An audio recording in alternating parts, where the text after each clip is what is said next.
गुरु ब्रह्म महिमा अलेख शरण। नमस्कार दर्शक वृंद, आपण मानंकु आजिर राशिफल कार्यक्रम मु एस कुमार स्वागत जनाऊँगी। प्रतिदिन निजर राशिफल जानिबा पाई गुरुकृपा यूट्यूब चैनल को सब्सक्राइब करंतु और पाखरे थिबा बेल आइकन को प्रेस करी ऑल नोटिफिकेशन ऑन करी दियंतु, जहा फଳରେ आमे जेतेबेले वीडियो अपलोड करिवो प्रथमे आपण वीडियो देखि पारिबे। आमर यही वीडियो रे आपण संपूर्ण पंचांग सहित मेष ठारू मीन पर्यंत 12 गोटी राशिर राशिफल विषय रे जानि पारिबे। वीडियो को दया करी शेष पर्यंत देखंतु। वीडियोटी भल लागिथिले वीडियो को लाइक करंतु एवं आपणक प्रियजन पाखु शेयर करी जणांतु। एबे आसंतु जानिबा आज दिनर संपूर्ण पंचांग विषय। आज 2024 मसीहा डिसेम्बर मास 7 तारिख शनिवार, दिल्ली स्वराब्द सन 1432 साल, स्वाधीन भारताब्द 78 वर्ष, महिमाद 197 वर्ष। उत्कल गजपति श्री श्री गजपति दिव्यसिंहदेव महाराजांकर 68 अंक। सौरस्व मार्गशीर मास 22 दिन, चांद्रमते मार्गशीर शुक्ल पक्ष षष्ठी तिथि, दिबा 8 घंटा 49 मिनिट पर्यंत। एहा परे सप्तमी तिथि। आजिर सूर्योदय विरजा क्षेत्र को 6 घंटा 11 मिनिट, बिछा लग्न 3 दंड 52 लिता गते उदय। आजिर सूर्यास्त विरजा क्षेत्र को 5 घंटा 2 मिनिट, वृष लग्न 3 दंड 29 लिता गते अस्त। आज कुंभचंद्र 60 दंड, धनिष्ठा नक्षत्र अपराह्न 3 घंटा 14 मिनिट पर्यंत। आज जन्मित शिशुर कुंभ राशि, शूद्रवर्ण, दानवगण।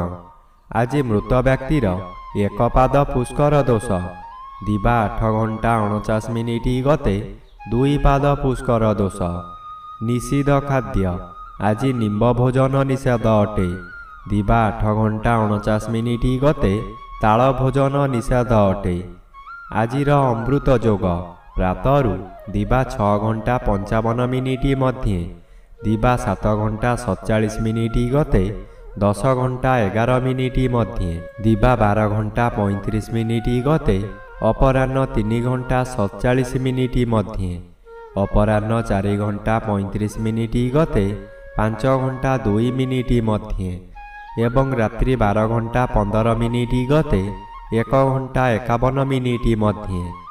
आजिर महेंद्र जोग रात्रि 1 घंटा 51 मिनिट गते 2 घंटा 41 मिनिट मध्ये। आजिर काल बेला प्रातरु दिबा 8 घंटा 5 मिनिट मध्ये एवं अपराह्न 4 घंटा 3 मिनिट गते 5 घंटा 2 मिनिट मध्ये। आजिर 12 बेला दिबा 12 घंटा 50 मिनिट गते 2 घंटा 27 मिनिट मध्ये। आजिर काल रात्रि अस्तरु रात्रि 6 घंटा 38 मिनिट मध्ये एवं शेष रात्रि 3 घंटा 29 मिनिट गते 5 घंटा 53 मिनिट मध्ये।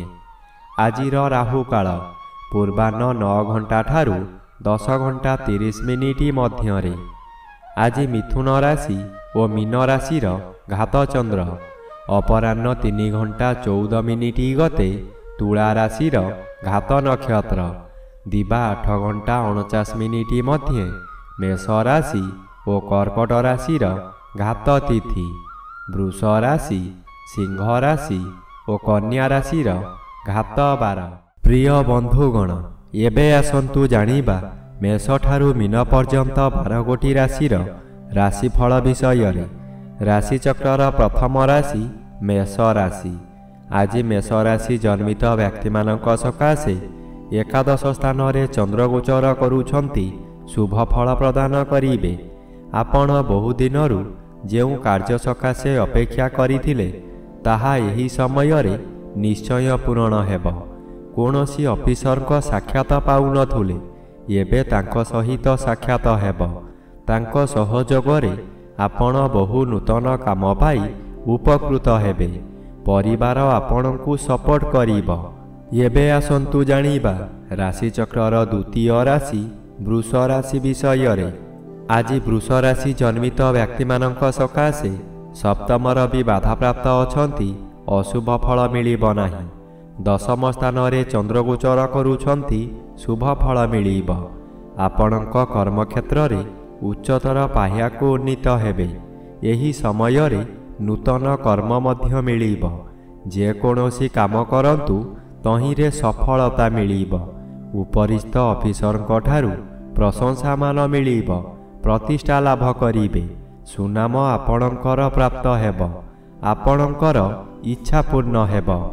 ଏବେ ଆସନ୍ତୁ ଜାଣିବା ରାଶିଚକ୍ରର ତୃତୀୟ ରାଶି ମିଥୁନ ରାଶି ବିଷୟରେ।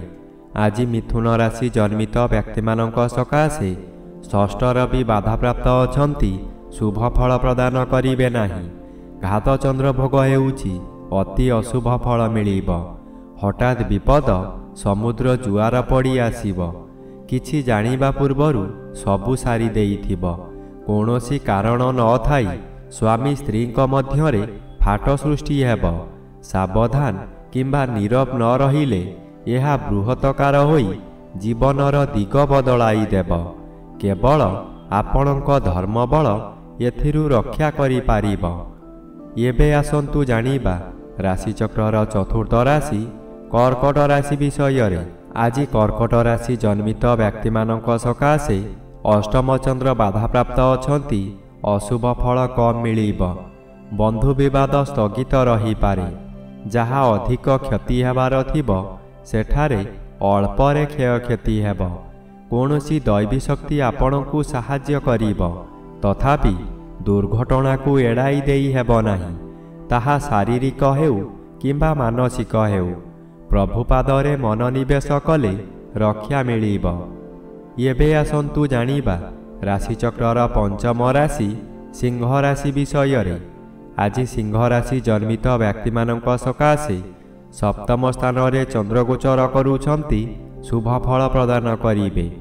ଏହି ସମୟରେ ଚାକିରି ନ ପାଉଥିବା ବ୍ୟକ୍ତି ଚାକିରି ପାଇପାରନ୍ତି। ଚାକିରି କରୁଥିବା ବ୍ୟକ୍ତିମାନଙ୍କର ପଦୋନ୍ନତି ହୋଇପାରେ। ବ୍ୟବସାୟ କରୁଥିବା ବ୍ୟକ୍ତି ଅଧିକ ବ୍ୟବସାୟକୁ ବୃଦ୍ଧି କରିପାରନ୍ତି। ଉତ୍ତମ ରୂପେ ବ୍ୟବସାୟ ଚାଲିବ।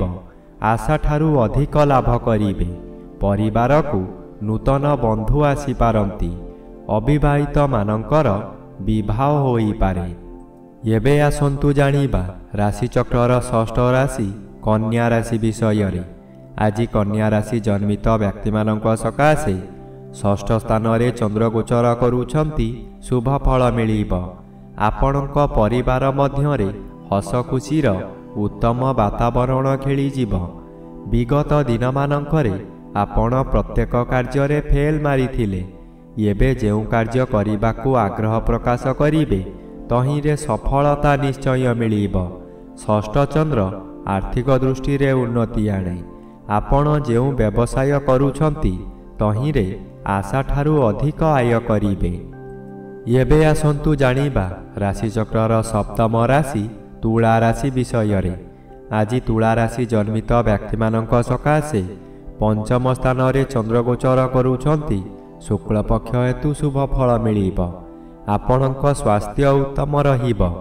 ପୂର୍ବରୁ ଯେଉଁମାନେ ହଇରାଣ ହରକତ କରୁଥିଲେ ଏବେ ଆପଣ ଶାନ୍ତିରେ ରହିପାରିବେ।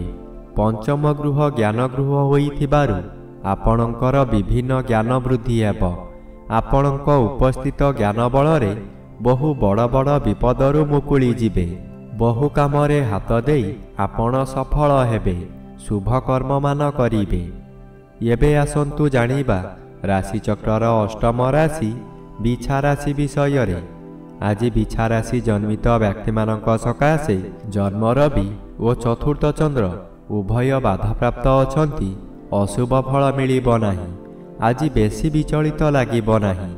ଧୈର୍ଯ୍ୟର ସହିତ ଆଗକୁ ଆଗକୁ ମାଡ଼ିଯିବେ। ଅର୍ଥ ଆସିବାର ବାଟ ଫିଟିଯିବ, କିନ୍ତୁ ତତ୍କ୍ଷଣାତ୍ ମିଳିବ ନାହିଁ। ଚାକିରି କରୁଥିବା ବ୍ୟକ୍ତିମାନେ ଶୁଭ ଖବର ପାଇ ଆନନ୍ଦିତ ହେବେ। ଚତୁର୍ଥ ସ୍ଥାନ ବିଦ୍ୟାସ୍ଥାନ ଓ ମାତୃସ୍ଥାନ ହୋଇଥିବାରୁ ମାତୃ ସହିତ କିଛି କଥା କଟାକଟି ହୋଇପାରେ। ବିଦ୍ୟାର୍ଥୀମାନେ ବିଦ୍ୟାରେ ଉନ୍ନତି କରିବେ। ଏବେ ଆସନ୍ତୁ ଜାଣିବା ରାଶିଚକ୍ରର ନବମ ରାଶି ଧନୁ ରାଶି ବିଷୟରେ। ଆଜି ଧନୁ ରାଶି ଜନ୍ମିତ ବ୍ୟକ୍ତିମାନଙ୍କ ସକାଶେ ତୃତୀୟ ସ୍ଥାନରେ ଚନ୍ଦ୍ରଗୋଚର କରୁଛନ୍ତି ଶୁଭ ଫଳ ପ୍ରଦାନ କରିବେ। ଏହି ସମୟରେ ବହୁ ଚେଷ୍ଟା କରି ବାରମ୍ବାର ବିଫଳ ହେଉଥିବା କାର୍ଯ୍ୟ ହଠାତ୍ ଆପଣଙ୍କ ସପକ୍ଷରେ ଯିବ। ବହୁ ଅର୍ଥର ମାଲିକ ଆପଣ ହୋଇପାରନ୍ତି। ପୂର୍ବରୁ ଖରାପ ଥିବା ସ୍ୱାସ୍ଥ୍ୟ ଏହି ସମୟରେ ମନର ବଳ ବୃଦ୍ଧି ପାଇଥିବାରୁ ସ୍ୱାସ୍ଥ୍ୟ ଉତ୍ତମ ରହିବ। ବନ୍ଧୁବାନ୍ଧବ ଆପଣଙ୍କ ପ୍ରଶଂସା ଗାନ କରିବେ। ଉପରିସ୍ଥ ଅଫିସର ଆପଣଙ୍କ କାର୍ଯ୍ୟ ଦେଖି ପୁରସ୍କୃତ କରିପାରନ୍ତି। ଏବେ ଆସନ୍ତୁ ଜାଣିବା ରାଶିଚକ୍ରର ଦଶମ ରାଶି ମକର ରାଶି ବିଷୟରେ। ଆଜି ମକର ରାଶି ଜନ୍ମିତ ବ୍ୟକ୍ତିମାନଙ୍କ ସକାଶେ ଦ୍ୱିତୀୟ ଚନ୍ଦ୍ର ବାଧାପ୍ରାପ୍ତ ଅଛନ୍ତି। ଅଶୁଭ ଫଳ ମିଳିବ। ଆପଣ ବହୁ ସମାଲୋଚନାର ଶିକାର ହୋଇପାରନ୍ତି। ଆପଣ ଯେଉଁ କାର୍ଯ୍ୟ କରିବାକୁ ଚାହିଁବେ ତହିଁରେ ପ୍ରତ୍ୟେକ ବ୍ୟକ୍ତି ପ୍ରବଳ ବିରୋଧ କରିବେ। ଏହି ସମୟରେ ଆପଣଙ୍କର ନାସାକର୍ଣ୍ଣ ଚକ୍ଷୁ ଆଦିରେ ଆଘାତ ଲାଗିପାରେ। ସାମାନ୍ୟ କଥାରେ ଆପଣ ଉତ୍ତେଜିତ ହୋଇଯିବେ। ନିଜ ଜିଦ୍ ରଖିବାକୁ ଯାଇ ବହୁତ ଅର୍ଥହାନି କରିବେ। ଏବେ ଆସନ୍ତୁ ଜାଣିବା ରାଶିଚକ୍ରର ଏକାଦଶ ରାଶି କୁମ୍ଭ ରାଶି ବିଷୟରେ। ଆଜି କୁମ୍ଭ ରାଶି ଜନ୍ମିତ ବ୍ୟକ୍ତିମାନଙ୍କ ସକାଶେ ଶ୍ରୀଚନ୍ଦ୍ର ଗୋଚର କରୁଛନ୍ତି।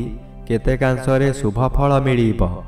ଏହି ସମୟରେ ଗୃହରେ କିଛି ମାଙ୍ଗଳିକ କାର୍ଯ୍ୟ ହୋଇପାରେ। ଖୁବ୍ ଧୁମଧାମରେ ଆନନ୍ଦ ଉତ୍ସବ ପାଳିବେ।